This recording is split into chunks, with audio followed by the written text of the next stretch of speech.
جناب خان جونم صورت. من یه سری سوال پرسیدم از کاپتان در مورد خودشون که ببینم در مورد صفاتایی که میگم بله. چه نمره‌ای به خودشون میدم. بله. میشه این سوالا رو از شما هم بپرسم؟ اشکال نداره پسرک، بپرس. تیک آف. چی؟ تیک آف. تیکاف که هم که بلند میشن. او 10 تیکاف مطابق ما نداریم تو تیکاف. لندینگ. جان؟ لندینگ. یه لحظه اصلا میگم رفیق جان لندینگ کدوم بود؟ او یکیه که 10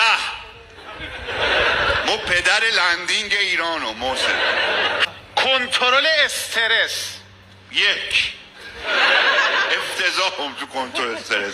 بچه- سریع تا استرس میگیرم باید برم در شوری. تو این اجوری خیلی رتبه ای ندارم متاسفانه محسن. تمرکز. جان؟ تمرکز.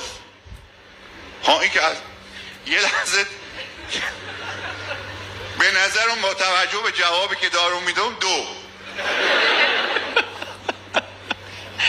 آمادگی جسمانی. 50 بدن بادی بیلدینگی کات تمام عضله درصد چربی 2 یکی زیر کریس رونالدو هستم مطابق خودم ندیدم تو فن بیان. افتضاح. فن بیان افتضاح. اگه حرف زدن بلد بودم تا حالا 100 بار مخ اعلام زده بودم. فن بیان 2